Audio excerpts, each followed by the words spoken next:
Assalamualaikum warahmatullahi wabarakatuh. Perkenalkan, nama saya Siti Nur Aziza, NPM C1C019081. Jadi di sini saya akan membahas bab 2 mengenai investasi pada instrumen ekuitas.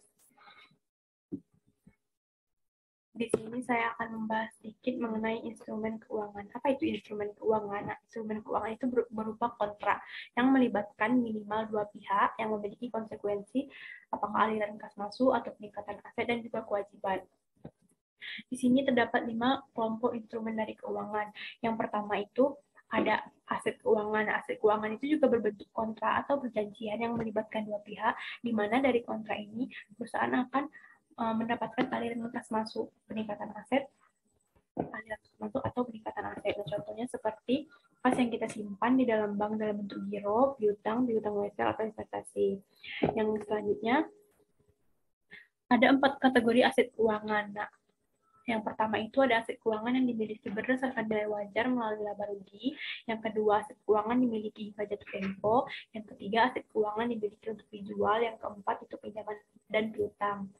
Selanjutnya ada liabilitas keuangan. Nah, liabilitas keuangan ini merupakan suatu perjanjian atau kontrak yang melibatkan dua pihak, di mana pihak yang memiliki liabilitas tersebut memiliki kewajiban, yang mana memiliki konsekuensi, yaitu ada aliran kas keluar dengan aset yang akan diserahkan. Contohnya seperti utang wesel dalam bentuk obligasi serta bagi bank seperti giro, tabungan, dan deposito. Dan yang terakhir itu ada instrumen ekuitas.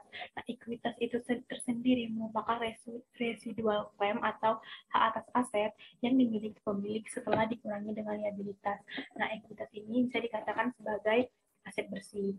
Pada perseroan atau PT terdapat 2 kelompok utama ekuitas. Yang pertama ada modal saham atau share capital, itu terdiri dari share ordinary, share preference, share premium, dan treasury share.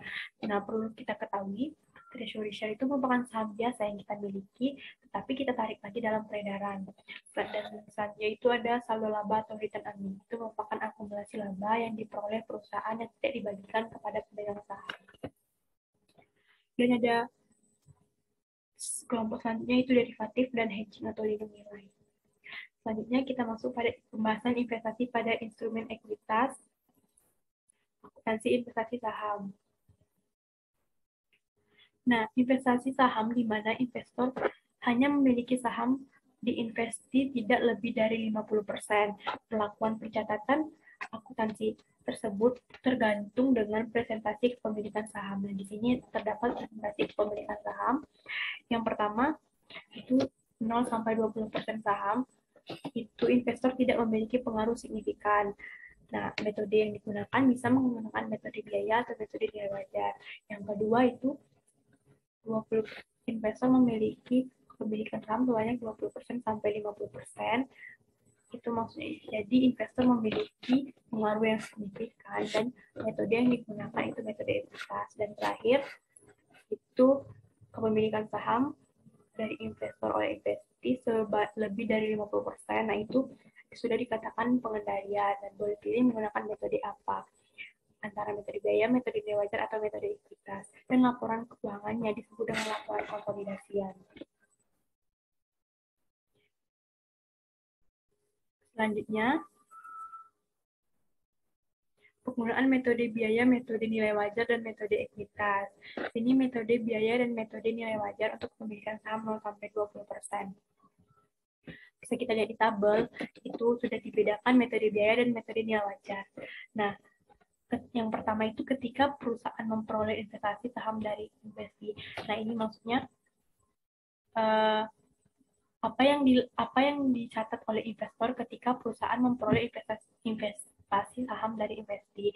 Maka di kedua metode biaya ini sama-sama mencatat, investor sama-sama mencatat investasinya sebesar nilai perolehan.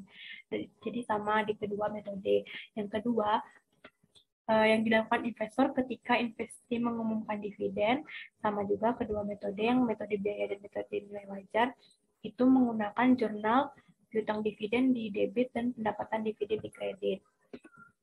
Selanjutnya ketika investasi membagikan dividen, itu juga masih sama pada metode biaya dan metode nilai wajar, itu menggunakan jurnal kas dan pendapatan dividen.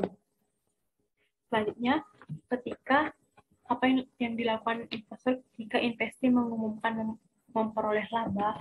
Nah, pada metode biaya itu tidak ada penyesuaian. Mengapa?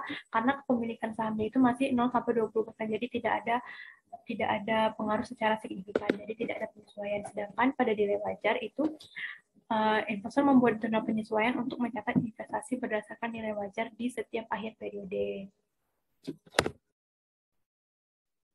Nah, tadi yang pertama ketika perusahaan memperoleh investasi saham dari investasi, itu kan investor mencatat investasinya sebesar nilai perolehan. Nah, tetapi jika terdapat transaksi yang terjadi, maka perlakuan biaya transaksinya itu tergantung pada jenis kategori dari investasi tersebut. Selanjutnya